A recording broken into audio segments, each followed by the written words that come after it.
Okay, we're on the next episode, and this is now episode 4, and it's from Trinkets to Treasure, organizing your gifts into a business. Many women have talent, products, ideas, and creativity, but everything feels scattered. In this episode, we're going to talk about turning small items, handmade goods, and creative gifts into something organized and sellable. The lesson is simple: your gift needs structure before it can grow. So I'm going to start with Visha over there because when I talked to her before we got started on this whole thing, she was the one that I initially thought about with trying to do this, and she can share with you her initial homework from me. Which homework? The initial one when I told you to go home and clean out those closets. Oh yes. I had to. I had so many different ideas and creative things that were shoved away in closets. They were in different closets everywhere. I knew where each one of them were, but there was no organization at all. They were in buckets here, buckets there, buckets. But now that I can see all of the stuff that I have collected over the years, I actually can start something. I didn't know. It almost reminds me, on Five Heartbeats when the sister and brother had all them pieces of songs all over the house, and then they started putting the pieces together. And that's how I was feeling. I didn't know that I actually had everything you needed. Yes. I thought that I still needed more because they weren't in one area. They were here and there and there and there and there. And then once you pushed me, guided me to clean my closets, I started seeing, I'm like, oh, wait a minute. I've already, my business is basically set up. All I needed was somebody to tell me, get out your head, get that stuff clean. And once I cleaned the closets out, my mind started clearing. Because at first it's like, how am I going to get this started? I need hats, I need this, I need that, but I basically had everything I needed. Everything. And because I thought at that time that it wasn't enough, I kept collecting, which made my world chaos because the more that I collect, the more I put in my head, and I wasn't able to function. So now that it's clearing out, I can see a pathway to where I'm going. Right. And then we talked about the next step now is looking at all those things that you've now organized. Now you have to figure out how much did each of those items cost. Yes. Because you've had some of them for so long, if you sold out of them and you have to replace it now, you're going to have to replace it at today's price. Yes. So you have to make sure that when you're looking to price these things, you're pricing it based on, if I have to run out and go get this in order to finish this, what am I going to have to pay? So the next part of your organization is going to be looking at each of those things that you have and making sure that you know how much it's going to cost you. So that's where you have to put on, because I know you were doing it in Ziploc bags. Yeah. So you're going to, on the outside of the Ziploc bag, put what that will cost. Okay. See, with all my gyms and stuff, I wanted to start from scratch so I can know how much, because all of that stuff was given to me, and you can still look it up. Yeah. You can still look it up because that's still a cost. Yeah. Because even though it was given to you, you look up whatever it is of if you needed to buy some more, because maybe you only have so many of something. I know I'm gonna have to buy some more because as soon as I start moving, folks gonna start picking up their stuff. But that's why I'm saying. Yeah. So now what you're going to have to do is look at that and double check and make sure all the equipment that you use is functional, that nothing is broken, nothing needs repair. You want to make sure you get that done so that you don't get bottlenecked and stretched or stressed out because you start making something and you go, oh man, this piece of equipment is not working. Oh, I don't have enough glue, I don't have enough, whatever you need in order to get it done. You want to make sure that you have all the little things and then you have a backup. Okay. So that's gonna, end up being your homework. Okay. So your homework is going to be your pricing of what it will cost you to replace anything you have to replace, to add to what you have. Because you can go ahead and get started now. You can get started, you can do that, but we need to know what it's going to cost, because now that's going to tell us what the finished product is going to cost, which is the step after that. But we need to first find out what is it going to cost you for those pieces. Okay. Miss Lady, we need what you got to say. What do you have to say? She's texting. She's texting right now and getting her thoughts. No, I'm actually taking my notes. Okay. For me, it is hard because I'm a natural born multitasker, so I can do multiple things at once. And the demand of the things that people, I'm that person everybody goes to. I should be a newscaster, but it makes me the go-to person. So I started capitalizing on being an opportunist. Well, they asked me to do this and they asked me to do that, which I need to start making money for it. So a lot of my items are service-based, in addition to the services that I offer that are products. So it was really hard to sit down and get it together, because I kind of hit a roadblock in my business, because I was like, which one do I? But then I put it under hospitality as a whole, and there's different things. So if I set it up as you can select what you want and make your personalized package. So we're going to curate it towards you, for you, what you need, as opposed to I'm throwing it all out there. This is what I offer. What of these services do you need? And then, but I still need to figure out the pricing myself, because I'm doing service, and service is hard because you're the product. So then now I'm not paying myself, because everybody wants, hey, how do I do this and how do I do that? Which is, as Mama Vega taught, you're consulting to somebody and helping them. So I got to figure out how to charge for the services that I do. Yes, and that's the next step that we're working on. That is correct. And charging for your services, it's what is the value that you know you are providing, and once you know that that's the value you're providing, that's it. And sometimes, we'll think, especially women. That was one of the other things I wrote, is an article I wrote about that women oftentimes will underprice and undervalue, because they're like, oh, nobody's going to buy this, or if I price it at this, they're not going to want to pay that. It's kind of like we just talked about in the last one. Stay in your lane. I don't know what's in their purse. It doesn't matter what's in their purse. What matters is, this is what it costs me to do this. This is how much time I put in. This is what the profit is that I need in order to keep my business going. And if for some reason somebody can't pay that, that's not your problem.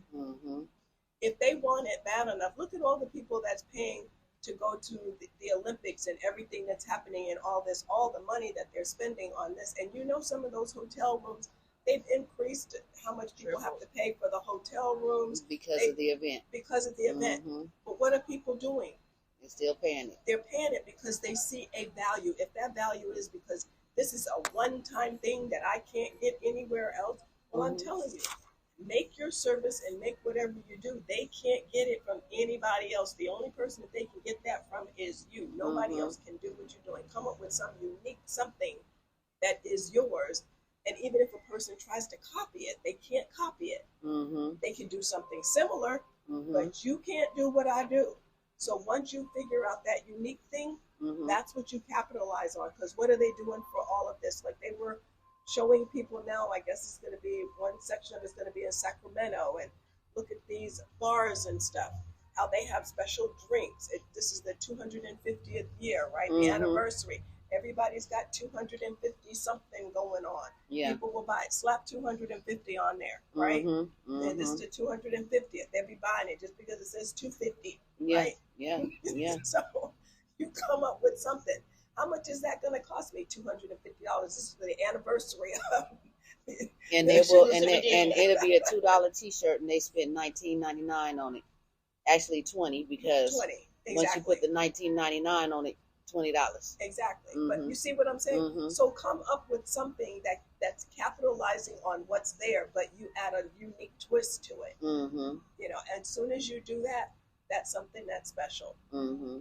That's what you want to do. I went to an event yesterday, and you know the fly swatters that we had, the plastic ones with the plastic on the end. Mm-hmm. Do you know this man took and he created leather covers for it, and he has it all monogrammed with a fly on it, and then he put holes in it so it still swishes through the air and everything. Mm-hmm. It's the $1 fly swatter, And he it just has added a sleeve. leather case and everything around it, Mm-hmm. and it's all on there, right? How much he charges? I don't know. I didn't ask that because I was scared to ask what the price was. But Because he got leather on it. But he's got leather on it, right? Mm-hmm. I know, but I do know it's not $1. Mm-hmm. Yes. That much I do know. Mm-hmm. It's not $1. Yeah. Right? But it looks nice, and I could see what he had done. And he was an older gentleman, but he found something unique to make it. And I'll probably go back and buy it just because it's unique. Mm-hmm. And I know not everybody going to be walking around with a leather fly swatter. Yes. Right? Mm-hmm. Mm-hmm. But that's what I'm saying. You see what I'm saying? Yeah. That's what I'm looking at. Even if it's just anything, it could be. You like to do all kinds of trinkets and stuff, right? Mm-hmm. Make a headband, put $250 on it. Yeah. Yeah. Yeah. Because you're paying for your time. And you do it red, white, and blue. Mm-hmm. Oh yeah. There you go. Right now. Yeah. Huh? But yeah. See what I'm saying? Yeah. And like she said, you can start that right now. 4th of July coming up. Mm-hmm. You put that out there. People are going to want to be walking around with that for the 4th of July. You tell me they're not going to buy that. They'll be buying it just because it has that on it. And make it where it looks all nice and fancy. Oh, they'll definitely buy it then. Mm-hmm. Mm-hmm. Where'd you get that? Yeah. You can order one for. Yep. See, I wonder if I'll make that happen. And the $250 is $25.50. Yeah, $25.50 for a headband, and they will buy it. Hey, if it's designer, you can make it $250. Mm-hmm. But you see what I'm saying? Mm-hmm. But that's what that's where my $250. Now, in any of that, did we say that you couldn't afford to do it, or we're worried about what somebody else can and cannot pay? No. That's my point. Yeah. That's what this whole thing is about, is me getting you guys to have enough confidence to say, that's my price. Yeah, and that's my, It is. Yeah. If they don't want to pay that price, somebody else will. But it's not for them. Mm-hmm. Mm-hmm. You know, you can't want to drive a Rolls Royce, but go in there with Volkswagen money and think that they're going to drop the price because that's all you have is money for a Volkswagen. They're going to tell you Volkswagen's across the street. Yes, they are. You see what I'm saying? Mm-hmm. So you have to look at and you design it nicely. You put your time in. You do that. You demand that because now you show quality. Mm-hmm. When you're not getting a price for something, the reason you're not getting the price is because the people who you are presenting it to do not see the value. So you have two things: either the people who you're presenting it to don't see the value, or you're presenting to the wrong people. Yeah. Either way. Yeah. So that means that's not your tribe. Yeah. You got to find another tribe that you're presenting to. Yes. Because that other tribe will pay. Mm-hmm. So you can't put limitations on yourself of what you're going to ask. Mm-hmm. Because that's what you're doing. You're limiting yourself. You just devalued yourself. Why are you going to lower the value of you? Because you just lowered the value of what I think I'm doing in my services. Mm-hmm. Mm-hmm. This is where I'm telling you, like we said in the last episode, for you to now price out how much it's costing you for your items. When you finish pricing out how much it costs for your items, you may have to pay more than somebody else. You may have to pay less than somebody else. It doesn't matter. When you do your calculations, those are your calculations for what it is that you put in and how much you want to make after you do it. And there's formulas for all of that. Okay. And that's what we're going to do. So that's what you're going to do too. And that's why yours is Trinkets to Treasure. Okay. I can do and that. yours is a service. You're doing a service, and the same thing. How much time you have to put in. If somebody needs my assistance or my help, You know, I have to look at how much time am I putting in? What is that value? Now, if I decide that I'm going to do it less than, then what I do is I send you an invoice. And on the invoice, it has my regular amount of what you would normally have to pay. So you know what value I'm giving you. Yeah. And now if I want to give you a discount, I give you that discount. And I'm telling you, I'm giving you a discount from what I would normally charge. Mm-hmm.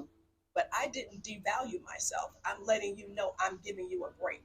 Yes. And that doesn't mean it becomes an expectation, because sometimes when we do things for family, for friends, and you do it as, you know, okay, I'm going to do this, it then turns in from I'm just doing it to help you to it becomes an expectation. So when I don't do it, now you're looking at me like, well, you did it the last time. Yeah, I did it the last time, but that doesn't mean I'm going to do it every time. Yeah, I had to tell a relative of mine about that when I was doing the fish fry. I had to tell him, I'm like, look, me and my kids eat off of this. You know what I mean?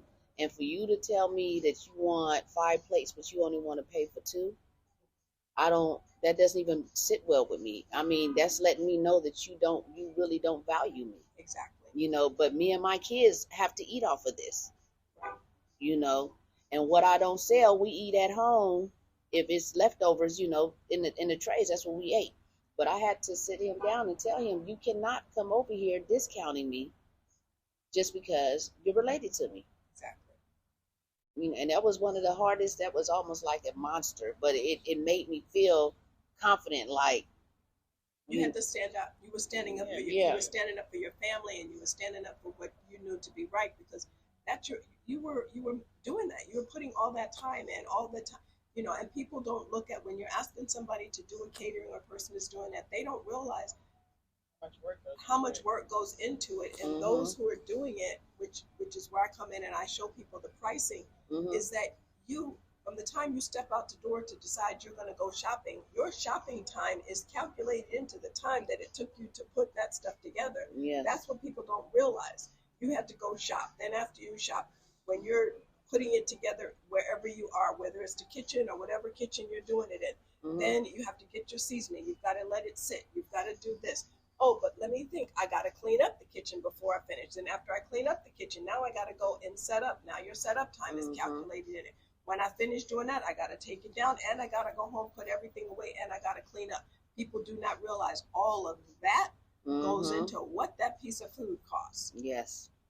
And oftentimes, what is not calculated at is people will just say, this is what it cost me to purchase it, how much it cost me to purchase it, and I'll just make a little bit of money on top of that. No, you just lost money because you didn't calculate all that other time. You didn't, the gas, the mileage. All of that goes into what that piece of fish costs. Right, the gloves. And the gloves. And I didn't even calculate any. I was like, when I say I was in survival mode, it was all about, we need this money so we can keep moving forward. So Don't we can charge keep for the plates.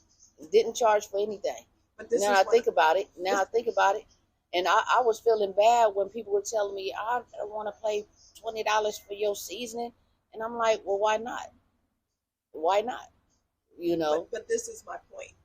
This is exactly what I'm saying. It's like people who don't run a business do not know what it takes to run that business. And those who are in a business, they don't realize how much money they are losing because they're not pricing correctly. Okay, yeah. And that's what we're talking about. And that's what I'm here to help you guys do, is to get you to place a value on it. And that is the value. That is what it costs. It is. You don't want to pay it? Okay. The answer to that is okay. We'll move on to the next. Do you have anything else? I just said okay. Okay. You don't want to pay it. Okay. You don't have to. And I don't have to say anything after that. I don't have to justify my price. I don't have to say, well, you know, I did this, did. No, I don't need to go into that. This is my price. When you go to Nike, can you call them up and say, you know, how come you charging me this much for these shoes? No, you can't. You either buy it or you don't. Yeah. Yeah. When you go to any of these stores, you go to Ross Dress for Less. Do you go in there and you try to bargain with them and say, you know, the price of this, you know, it's not too, this is just too much for this dress. Why do I have to pay this much for this dress? No. You go to a health food store, you look at the price on the shelf and you go, oh, this is expensive. But then you say, well, you know, but I need these vitamins. Yeah. And what do? You pay Buy it. them. But if you see me face to face, you want to ask me why. And mine is a better quality. But you're going to tell me you want me to reduce what it is that I'm doing. No, I'm not. Okay. And then and all you have to do is just say, okay. And there's 100 ways you can say, okay. That's your choice, son. Next. Get on.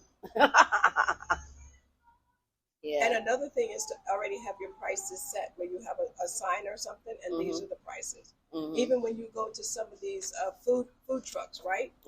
You have a food truck and they have prices there. Do you walk up to that? Do you look at the prices and you say these are the prices, and you make a decision which one you want to get, right? That's it. You don't go up there and say, well, you know, you have this at, you know, $15. Instead of me paying $15, can I give you 10? Yeah, I'll get one of them. I had that. Look, I'll get one of them. Can I get just one piece of fish and a piece of bread? How much is that? No, it comes in the plate. Can I? The one real people. But what you do is you turn around and you look at the sign and say, I don't see that on the sign. Yeah, there's no a la carte. I don't see that package. Yeah.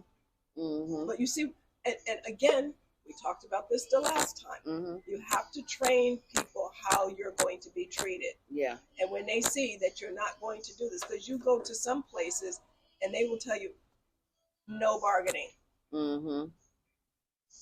So they're telling you before you even open your mouth. Don't be asking. Don't ask me, right? Don't ask me. You can put at the top of your sign, no bargaining. You know, you go to other places, what do? Cash only. Yes. Don't ask me about swiping a card, because I already told you. Even in the grocery stores, they'll say, this lane cash only, right? They'll tell you another lane. No. It says it. So you put that on there. No bargaining. Here's the plate. Here's what you get. Here's this is what you get. There's a sign. So once you have a sign, I don't need to discuss it with you. Yeah. And you can put a number 1, number 2, number 3. How many places have you gone? And they have numbers next to it. Yeah. And behind the scenes, they know from them, when you say a number, they know what goes into that number, right? Yeah. You have a sign facing them and a sign facing you. So when they tell you what that number is, that's what they're going to get. The same thing with your trinkets. You have a sign. You want this hat, you want this headband, you want this, you want that. If it has this on it or that on it, and you can. And for those who can't read, take a picture and put a picture with a price next to it. Yeah. They do it all the time in the Japanese restaurants. You see what I'm saying? So then I'm clear. If you can read, here's what it says. If you can't read, here's a picture. Yeah. And that's what you do. And it makes perfect sense. Because I know I was losing a whole lot of money. And it seemed like it was almost like a slippery, muddy slope. I was climbing and then. Because let me show you right now. We're talking about, you know, turning your craft into a business, right? Let me show you where I know you were probably losing. Did you account for the fork, the napkin? No. The plate? No. The saran wrap? None of that. The aluminum foil? The gloves? Nothing. And you thought you were making money because I was able to pay this bill after I finished. And that's how I was feeling. And that's the way you were feeling. But now you see how much more you should have been charging, because even if it's a penny more or 2 pennies more, whatever that comes out to, because that's what you want to look at. And right now, if you go to the store and you buy plastic forks and all that kind of stuff, it's more expensive now. Why? Because gas prices are up. How do you get plastic? It's from petroleum. So you're looking at stuff now and you're like, dang, I got to pay this much more? Yeah, you do. Yeah. But now that means that's how much more you got to pay. Wax paper. the box that, all of these things is the processing. Why? Because the places that distribute that and they do the delivery trucks, they got to pay more for the gas. And so they're paying more for the gas, which means the truck has to pay more for more gas, but the person who owns the trucking company has to also pay more for that gas. So they may have to have them to do more deliveries in order to make up for that. Yeah. So it's an endless thing. So when you're looking at it, you want to make sure. See that lady? I'm sorry, that lady right over there. She's wearing one of those red, white, and blue hats with some little bling bling on it. She got stars on hers. She's on the other side. There she is. Oh yeah. Oh yeah. See? Uh-huh. So this is something you can do, and she would be one of the ones that you would say, "Oh, you want a headband? Yeah. Oh, I see you've got this. Maybe your friend would like a headband." Mm-hmm. See, look at that. Oh yeah. That's nice. And she just a blinging around. But now, again, you have everything to do that. Mm-hmm. Mm-hmm.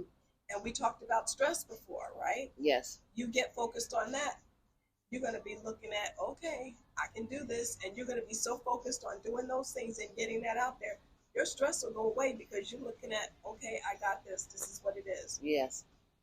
And people love that kind of thing. I have another person where she was like, she has all the equipment to do T-shirts. Mm-hmm.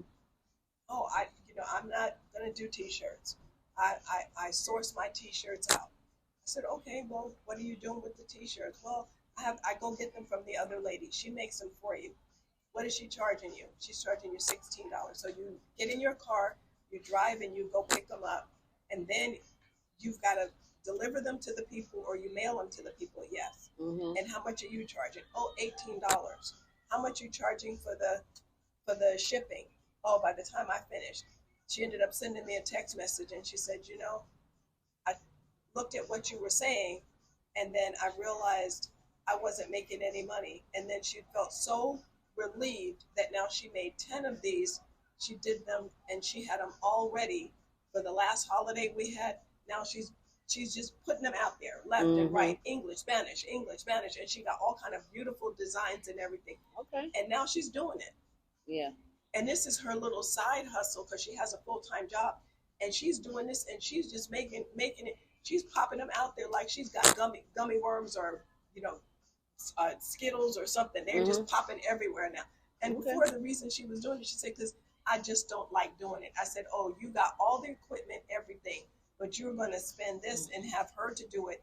And she's not even shipping. She's not doing anything for you, but you got to go drive over there with your gas, do all this. And this is what I mean. We have all the stuff, but sometimes we just don't do what we need to do to get it out there and do it ourselves. And it's all in the presentation. You've been to some of these markets, and you can look at one table will have like creams and things like that, right? And another table will have creams and everything, and they're in nice containers, and they're displayed all nice and everything. And this one is a little bit more than the other one, but you're going to pay for the other one because of the presentation. Yeah. Because you feel like, okay, and she's going to tell you about the ingredients she used. You're going to look at her packaging. She's got silver containers. She's got all of that. She's got nice little labels designed on it. She's got a wooden shelf that's got tears on it. So it's all in the display. When you look at it, you're like, I'm going to buy from her. Yeah, because it's a nice presentation. Because of the presentation. You got to up the game. The same thing. You up the game. Even if you have like, you go to another place where they have the little bracelets just like they have in the jewelry store where they're displayed on the little thing, and then you don't have it just laying down, but you have it where it's multiple levels. It's tiered up, and people buy it, and it's hanging on nice and on different little things, and little. Sometimes they'll have you can take like a little tree or a tree branch, and you can glue it down to something, and then you hang it from the trees and stuff. Just creative displaying. Just the way something is displayed, and it doesn't have to be expensive for your display, but people will get it. That's what I mean when you're doing that, and even that it's time that you put in to do that. Because remember, when you go there and you got to do that setup, that's time. Mm-hmm. That's why your products cost more. So even though it's your hobby, you're taking your hobby and you're turning it into a business, and treat it like a business. And you may be tired. We talked about that earlier. You may be tired, but do you want to run the business and get out of it what you want? Yeah. Because when you put that time in, no matter how much time you have to put in, people can tell the people who put the time in and the people who just threw it together. Exactly. That's some good stuff. I'm supposed to be orchestrating this, and we still have a little bit more time. So what you want to add to this? Let's see. I mean, it makes a lot of sense, like, because the amount of time I've lost funds on somebody saying, "Oh, I'll give you another example." So I had somebody who approached me that wanted me to do a service for them, and they said, "Well, let me go ahead and pay you. You don't even know what it costs." So they were going to pay me, and so I sat down, and it takes a while to price everything. You got food, how much is it going to cost, all of that. And I still gave them a discount. So at the discount came to $600. So they told me, "Am I crazy?" And I was like, "No, but this is my price." But they just, I think, just throw some change at me. And when you look at it overall, you're like, well, you can go to McDonald's, and McDonald's doesn't even cost that for one person. So why would you expect me to physically be there and give you a premium service and think I'm gonna take pay for less than McDonald's? No. Yeah. No, absolutely not. As Mama Vega says. She likes throwing that one. Yeah, No. absolutely not. Absolutely not. So I think it goes into tying it into self-respect, knowing your self-value and self-worth. Because I was making money, but I was still cheating myself because I was not paying for my services. I was making, oh, this is what they pray out there, and butter costed me $14 for the big thing of butter, and I get there and then, well, I guess I'm negative, because if I look at, I didn't charge for my gas. Now I didn't made the money. I didn't drop my gas and dropped it off. Yes. I didn't drop my gas out. I gave them everything. You're excited you got it out there, but it's like I didn't make nothing. You didn't even break even. Yeah. In no, reality, I went you don't. negative. Yeah. In reality, you really don't make anything. It feels like you are, but you're not. Yeah, because you're able to do things to take care of. Because, like when I was doing the fish fry, I was able to pay all my bills. And so I was thinking, I'm doing okay. It didn't really dawn on me how much money I can really make until I had to make the t-shirts.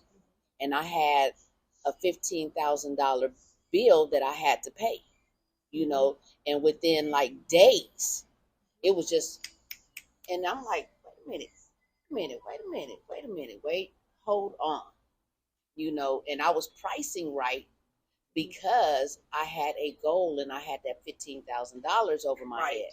So I priced what I knew I was valued during that time.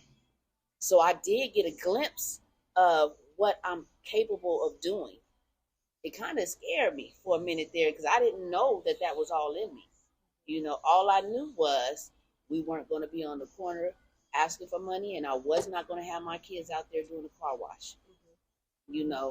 And when the money started coming in quickly through these sales, I was like, wait a minute, I really got the skills, and I didn't know that I didn't know. I didn't know. And then when I when me and you met up and you told me, I see you've already broken the generational curse. You started by realizing that something was wrong. I didn't know that.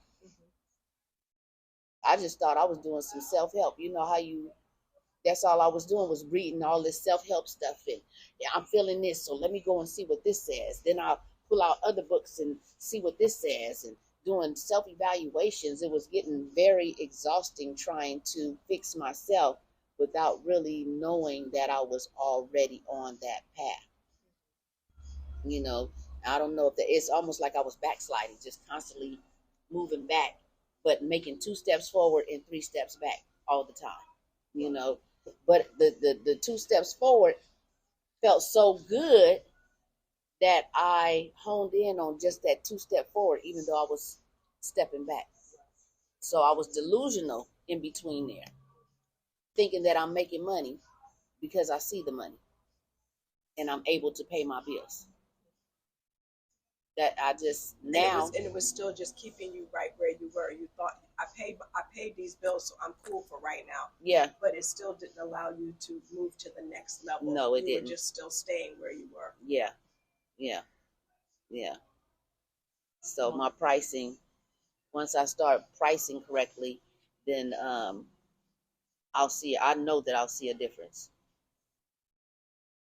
I can piggyback on that because I had an opportunity that was for a short extended time, and I knew that the value of what I was providing wasn't what I was getting, but because I was providing a discount, it's going to get me in good graces. It's going to get me more. It's going to get me more opportunities. In the scheme of it, I was being a sucker because they gave me just enough just to get me to a certain point. Mm-hmm. Because they wanted me to be, they wanted me to join some exclusive club or whatever. Mm-hmm. But I wasn't even breaking even. I was going negative because I wasn't charging enough. And then I'm like, wait a minute, how do I join this exclusive club? You can't even afford to pay me what I'm asking for. And the restaurants are going to charge you, you know, you're going to go get breakfast. You can get breakfast $15, $16, $18, 20 up to 25. And I'm talking just breakfast. And I was like, wow. So and then it was coming in steady. You know, I got my little, and I can pay for this and pay for that, and stuff was coming up. But at the end of the day, how much did I lose? And Mama Vega brought that value to me. She's like, "Were you charging for your services?" Now I was like, I guess I wasn't, but I didn't think about that. I knew that I could get this for the cost because we're used to making it work. And you say, okay, let me flip this $20 and make $100 off of it because I can make this many meals with that 20. But then you still not paying for my services cost because your expertise should be no less than $100 an hour. Yes. So what did I make? Nothing. You made something. You cost the money, but you didn't have a profit. Right. There was no profit. Yeah. Well, we also did that when you told me that you had gone to that one event. She told me, she was like, oh yeah, I made all this money. I was at the event. I said, oh really? I said, you did? Yeah. You know, I ended up making, you know, extra $200 and something. I said, you did? I said, oh. She cut my food. I said, how much did it cost you to be at that event? She said $100. I said, okay, we down $100. I said, so now you had to give them that money. Right, subtract that. And so by the time we were done, she was like, I didn't make no money. I said, sorry. But your body's exhausted. You're tired. Dog tired. Everything is hurting on you. Muscles that you didn't even know you have is hurting. Right. I've done that. I've done that at the events, the motorcycle events. This is when you cook for hundreds. You know what I'm talking about. Yeah, because I've done it. I've done it, and it's like when you are out there in them elements and you constantly hustling, trying to make this money, and people are not valuing you. It kind of discourages you. It kind of like blows you back a little bit, you know. But because I'm the type of person that when I have adversities in my life, I kind of challenge the adversities because I know that I'm stronger than that. I don't know how I'm getting there. I don't know who's going to help me get there, but I know that I'm not going to stand here. You know, that's one thing that I've always had as a kid is I've always been that kid that always bumped their heads, kept on moving, bumping their heads. And as an adult, I was doing the same thing. I was bumping my head, bumping my head, bumping my head. Then I started thinking, okay, I need some guidance because I don't have a map. My Google Maps been rerouting since 2021, and it's been buffering ever since then. So it's time for me to find the route. But you said something very interesting right there. And what you said was, you said that when you're out there hustling and everything, you just get dog tired and you just keep doing it. You just keep doing it. But you know what? That leads us into the next episode. Okay. Because the next episode is self-care is not extra, it's the foundation. Yes. And that's where we make the mistake. We just keep doing it, and we forget about where is our self-care. Yeah. So we're going to stop here for this episode. Okay. And then that way we can talk about self-care for our next episode.